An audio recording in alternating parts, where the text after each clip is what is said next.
Hello, मी Sunita cook with Sunita Parate ह्या चॅनलमध्ये तुमचं अगदी मनापासून स्वागत करत आहे. चला तर आज एकदम झणझणीत आणि चमचमीत असं आपल्याला फिश करी आपण तयार करणार आहे. तर इथे मी एक पावपेक्षा थोडंसं जास्त वाम मासा घेतलेला आहे व त्याला एकदम स्वच्छ असं छान असं धुवून मस्त आधी छान असे तुकडे करून आणलेले आहे आणि एकदम स्वच्छ असे धुवून घेतलेले आहे. त्यानंतर आपलं सगळं पाणी निथळून घ्यायचं आहे आणि त्यामध्ये थोडंसं तिखट, हळद आणि मीठ लावून आपल्याला हे मॅरिनेशनमध्ये ठेवून द्यायचं आहे.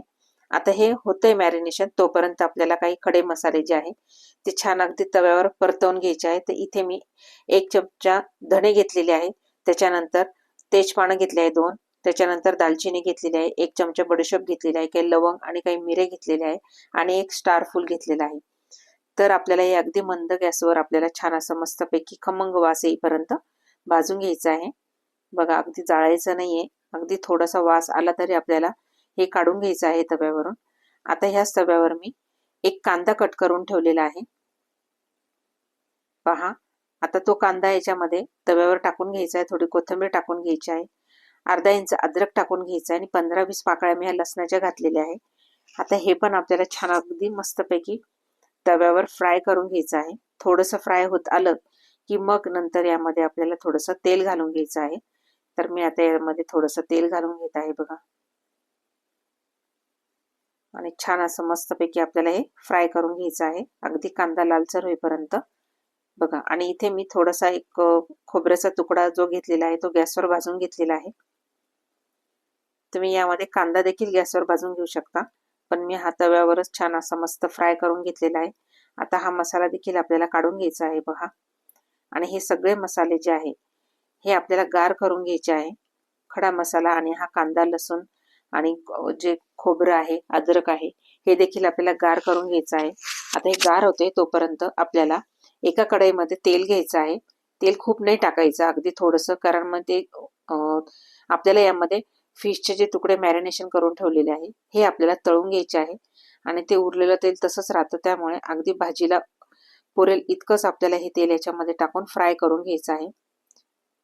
पहा, एकदम छान अगदी आलटून पालटून आपल्याला हे अगदी 5 ते 7 मिनिटं फ्राय करायचं आहे. खूप जास्त फ्राय नाही करून घ्यायचे आहे. पहा, अगदी थोडेसे कडक होईपर्यंत आपल्याला हे फ्राय करून घ्यायचे आहे. बघा, एकदम मस्तपैकी आणि हलक्या हातानेच आपल्याला हे करायचं आहे. फ्राय केल्यानंतर जास्त तुकडे होतात, त्याच्यामुळे थोडंसं अलगतच आपल्याला फ्राय करून घ्यायचं आहे. पहा किती छान झालेले आहे मस्तपैकी. अशा प्रकारे हे आपल्याला सगळे फ्राय करून घ्यायचे आहे. मग आता हे एक बॅच झालेली आहे. आता आपल्याला पुन्हा दुसऱ्या बॅचमध्ये 3-3 पीस आपल्याला हे फ्राय करून घ्यायचे आहे. मस्त खमंग फ्राय करून घ्यायचे आहे, एकदम छान. तुम्ही पाहू शकता व्हिडिओत दाखवल्याप्रमाणे. मग आता हे एका साईडला झाले की मग पलटवून घ्यायचे. अशा प्रकारे हे सगळे मी फ्राय करून घेणार आहे. आता इकडे हे जे फ्राय होत आहे तोपर्यंत आपले मसाले पण गार झालेले आहे. तर इथे जो मी खोबरं आहे जे भाजून घेतलेलं होतं गॅसवर, ते देखील आपल्याला बारीक करून मिक्सरच्या भांड्यात टाकायचं आहे, म्हणजे ते व्यवस्थित ग्राइंड होईल आणि मिक्सरला पण प्रॉब्लेम येणार नाही. त्यानंतर बाकीचा कांदा वगैरे जो आहे हे सगळं आपल्याला जेवढं भाजून ठेवलेलं आहे हे सगळं मिक्सरमध्ये एकदम फिरवून घ्यायचं आहे आणि छान अशी मस्त पेस्ट करून घ्यायची आहे. बघा, तुम्हाला यामध्ये अगदी थोडंसं पाणी टाकायची गरज पडली तर अगदी थोडंसं पाणी टाकून हे सगळं अगदी एकदम स्मूथ आपल्याला ग्राइंड करून घ्यायचं आहे. बघा, आता इथे मी थोडंसं तेल वाढवलं आहे, तेल कमी पडलं होतं. बघा, आता मी यामध्ये हा वाटलेला मसाला हा सगळा फ्राय करून घेणार आहे एकदम मस्तपैकी तेलामध्ये. अगदी तेल सुटेपर्यंत एकदम मसाला आपल्याला फ्राय करून घ्यायचा आहे. बघा, छान कलर आला आहे मसाल्याला. आता यामध्ये थोडी हळद घालायची, 2 चमचे धणेपूड घातलेली आहे, 1 चमचा मी गरम मसाला घातलेला आहे आणि तिखटपणानुसार आपल्याला इथे तिखट घालून घ्यायचं आहे. पहा, आता हे तिखट घालून घेतलेलं आहे आणि आता हे छान मस्तपैकी हलवून घ्यायचं आहे आपल्याला. एकदा या पद्धतीने नक्की तुम्ही फिश करून बघा, कोणतीही फिश असो या प्रकारे करून बघा. फिश एकदम सुंदर लागते, त्याची करी देखील खूप सुंदर लागते. आता यामध्ये मी चवीपुरता मीठ घालून घेतलेला आहे. बघा, आता यामध्ये जे मिक्सरमध्ये मी मसाला वाटून घेतलेला आहे त्याचंच थोडंसं पाणी घालून घेणार आहे, जेणेकरून आपले जे मसाले आहे पावडरी मसाले ते जळणार नाही. आणि फिश करी किंवा सी फूड जर असलं तर त्यामध्ये थोडासा आंबटपणा पाहिजेच आहे, त्याच्यामुळे मी अर्धा लिंबू घेतलेला आहे, पण त्यातला थोडासाच रस पिळून घेतलेला आहे आणि थोडी कोथिंबीर घालून घेतलेली आहे. बघा आता एकदम छान मसाल्याला मस्तपैकी असं तेल सुटलेलं आहे. मसाला जेवढा जास्त भाजू ना तेवढी आपल्या भाजीला एकदम छान अशी चव येते.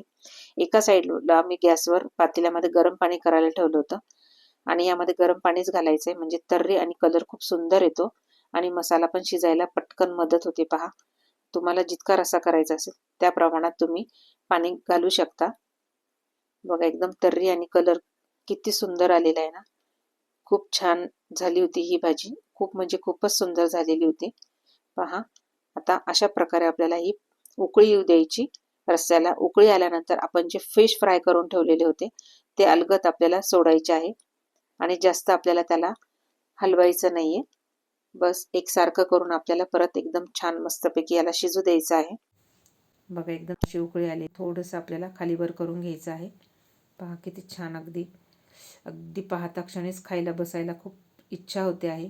एकदम मस्त गरमागरम. तुम्ही हे भाकरीबरोबर खाऊ शकता, पोळीबरोबर खाऊ शकता आणि नुसत्या भाताबरोबर देखील खूप सुंदर लागते ही भाजी. पहा एकदम छान मस्त झालेली आहे ना. तर तुम्हाला जर माझे व्हिडिओ पाहायला आवडत असेल तर नक्की माझ्या व्हिडिओला लाईक करा, शेअर करा, सबस्क्राईब करायला विसरू नका.